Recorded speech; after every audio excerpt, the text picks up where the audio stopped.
every right to be. They had their bye week moved. They had their mini bye week erased. They may have to play an extended season. They didn't do anything wrong. But it's life I cannot change. They're going to be sitting there with a giant chip on their shoulder. We don't need cautionary tales. We're living this every day. We've been living it every day. We listen to all the protocols and all the memos. Drop the top it, let it bang. The reason the Ravens game is pushed back, they had basically a whole week where people kept testing positive every day. Jump inside, jump straight to the leg. The Ravens aren't just dealing with one of the biggest outbreaks in the NFL. The Ravens are dealing with the biggest outbreak in all of professional sports.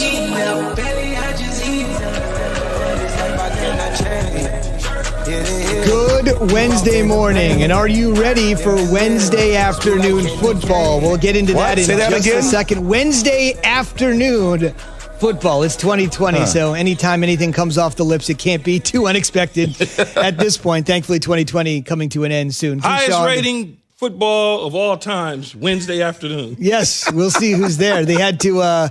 Let's see, I have to toggle back between that and Ellen, right? When you're ready to go. Keyshawn, J. Will, and Zubin, presented by Progressive Insurance. We'll get into Wednesday afternoon football in just a second, but I want to get into Key's Wednesday morning commute. Right now, it is 37 degrees outside in New York City where we are. So what you're about to hear, Key, I'm going to be a good teammate and say, if it was 5 degrees lower, it would technically be freezing. But it is not. It is 37 degrees. And tell me what the Cali kid did this morning. Temperature has gone up since I walked into the studio about 4:40. So I'm walking in from where we park at and coming across the street. And as I'm walking, that bridge seemed like it got longer and longer and longer to get to the front door, man. It was cold as hell outside. That's not for me. I get it. I'm here. I got accepted. But it was so cold, man. I just was like, I wouldn't wish it on no one. Just for people at home, it's a mild winter. Yes. In New York this year. And you chronicled this little journey here across the street, mild right? to you. I'm just saying, born and raised in Jersey, like this is... This is mild to you. It hasn't even gotten... It just started to get cold a day or two ago. And you act like, come on, man. Give it a month before we, So you give us a little video here to tell us your dangerous journey? I wanted to document just in case I did not show up and y'all was wondering where I was at and I was stuck against a pole or something trying to get warm. See, I'm walking into work this morning and y'all think this is a damn joke. Our studio is right off this water. And walking in this morning at 4:38 a.m., my damn face gonna fall off. I know I'm a California boy. I know y'all can say whatever y'all want to say about me. But it is cold.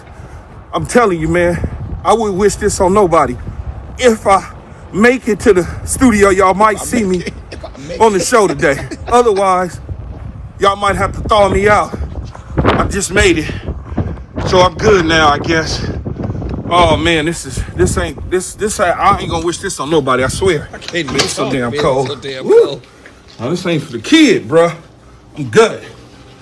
Oh, Cali. I need that sunshine, baby. It's too cold, man. I love he said, if I make it. I was like, Key, you're 7 steps away from the studio. But I was frozen. It's cold. The wind on top of, come on, man, that wind was coming in. No, it comes off that water different. You're right about that. I'm not used to it, even though I played here. I've worked on the East Coast for a long time in Connecticut. I'm not used to it. Just not for me. You want the good news or the bad news?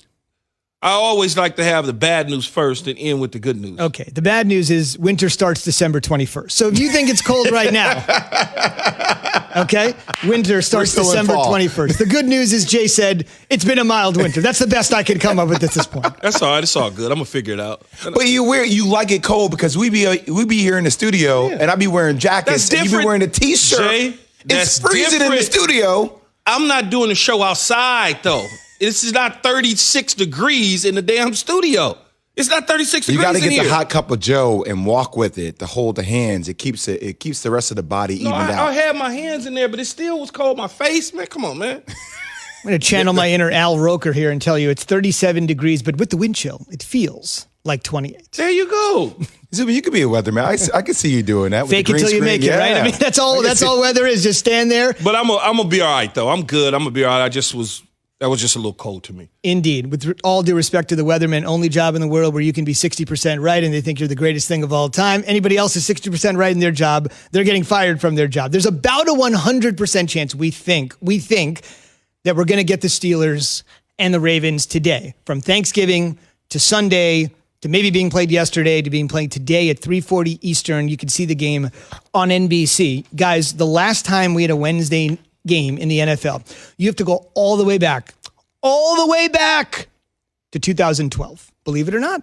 Believe it or not. In 2012, really? Yes. Let me give you this scenario before we get into why Jay thinks this is another bad spot for Pittsburgh through none of their own doing, but they're just once again the victim of circumstance. But let me take you back to 2012. In 2012 and 2011, after the regular season, Giants won the Super Bowl. Jay's Giants won the Super Bowl. So as you know, when you win the Super Bowl, you traditionally get that Thursday night opener at home. For the most part, you get to host it. Well, that year, the NFL said, let's maximize this. The Jay's Giants have won the Super Bowl. We're going to open the season Thursday night. The Giants are going to host the Cowboys. America will be watching. Tony Romo was Dallas's quarterback. And then the NFL said, wait a minute. There's something else happening on that Thursday. We want to play the game in 2012. Barack Obama gave a huge speech at the Democratic National Convention as he was running for president one more time, the re-election. And then the NFL said, yeah, you know what? We don't exactly want to do it on that particular date. So they said, we're going to move the game back to Wednesday. If you're wondering, the last game before 2012 that they played on a Wednesday, now you have to go back into the Wayback Machine, 1948. I'm sure we all remember that one. We all remember that 1948 class. Got a great day planned today. Got the eggnog ready, a little spiced. Yeah, I was eggnog. Are you not with the eggnog? No, I'll have some. Yeah, because we had the game at 3:45, then the Christmas tree lighting after that. I mean, it's set up for a good day. I just was trying to figure out, 3:30 kickoff. What do I do? Because I'm stuck in between lunch and dinner. Like, what do I do? Snack. Yeah, but them snacks turn into mess up your dinner. I don't like snacking because it'll mess up your dinner. You know what I'm saying? Yeah. So I got to kind of figure out what I'm going to do. We'll find out. Speaking of messed up, Jay's essentially said, look, everybody's talking about Baltimore. Everybody's talking about all the tests. Again, they traveled to Pittsburgh, 2 more positive tests. The Ravens are obviously going to be tested before today's game. That's pretty obvious. And can you just say that again?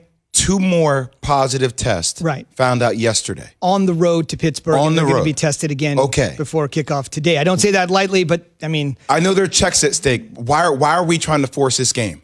What do you think about that? Well, I don't think we need to force the game if there's still an outbreak that's not contained, just for the sake of seeing a team get demolished. And my thing is, I just hate that this is the position that the Steelers are in. Again, I mean, they were in that position with the Titans. Then this game has been pushed back one day. It's been pushed back another day. It's been pushed back another day. It just seems like we're really trying to, squeeze in a square into a circular peg. It doesn't work. I don't know why we're trying to force it, especially it seems like it's a setup for the Steelers, right? I'm just playing devil's advocate here. So you do play the game today. And then you turn around and you have to play the Redskins on Sunday. I know this is typical Monday. Okay. Typical Thursday, Sunday kind of turnaround. I don't know why we're going to this length to play the game when there are 2 more tests that just came out yesterday that were positive for a team that we were just talking about. Hey, how we contain this is important.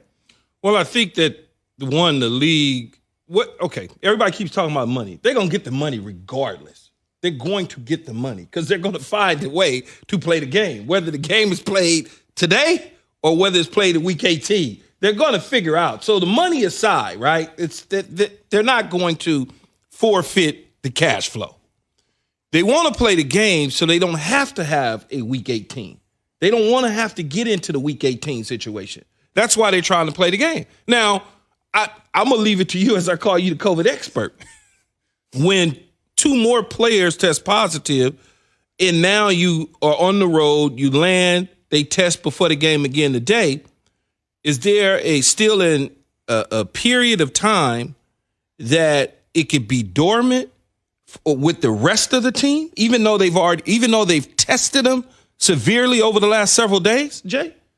I mean, That's what I don't know, were they on the plane and then they found out that they were tested for positive, Zubin? I don't know the exact details. So Evan told me in my ear, they found out on the plane that they tested positive. So let's assume that we're all traveling, Key. You and I are traveling. Yeah. We're with our whole team. You and I find out on the plane, while we're on the plane with our whole teammates, that we're positive. How do you quarantine somebody when you're on the plane? So how do you do that? The fact that there's 2 people that are on the plane that test positive, I'm assuming that's kind of how they found out, then I would say that it's highly likely that there's going to be more bodies that test positive that's on that plane in a small, confined space on an hour-plus travel. Indeed. So what they're going to do essentially, no matter what, is they're going to test before the game. There'll be point-of-care tests. We'll wait to see what the results are. But as for the moment, the game is scheduled to be played today at 3:40 Eastern. Remember, this is essentially from Thursday to Sunday to Tuesday to today. So we'll see what happens. So if they play the game, and then the test, then all of a sudden, I keep thinking Sunday, Wednesday, then on Friday, they find out that some more Baltimore Raven players have tested positive that actually played in the game. Now that's going to affect the Pittsburgh Steelers as well. Exactly. It's the contact tracing scenario. This is certainly not like the World Series where Justin Turner found out during the middle of the game and then they had to have a complete backup scenario to figure out what happened. It's a completely different scenario. Yeah, we won. We'll see what happens, but you can get ancient history. Bad news at any time. We should also mention the 2 positive tests were deemed no risk to others because, according to our Dan Graziano, the Ravens, quote, operated the last few days acting as though everyone is positive. So that's the way they essentially took it. Like essentially say, worst case scenario, let's just assume we're all positive and let's just have that mindset. I don't understand how that mitigates the risk if everybody's on the plane. Yeah, I don't think it mitigates it, but it makes everybody be more careful than they normally would have been. Right? I mean, I think there's an aspect of that. I mean, I don't understand it. I don't get it, but let's just be honest. Come hell or high water, the league is playing this game. That's the bottom line. Like, we don't have to defend the league. We don't have to defend the league. Okay, they're playing this game. That's either today or another day they're going to play it. No doubt. There's no doubt. That's why they haven't set a standard, because they're afraid one day they might have to meet it. That's the problem. Gotcha. I wonder if the Steelers are asked for their money back from the Ravens. Go ahead.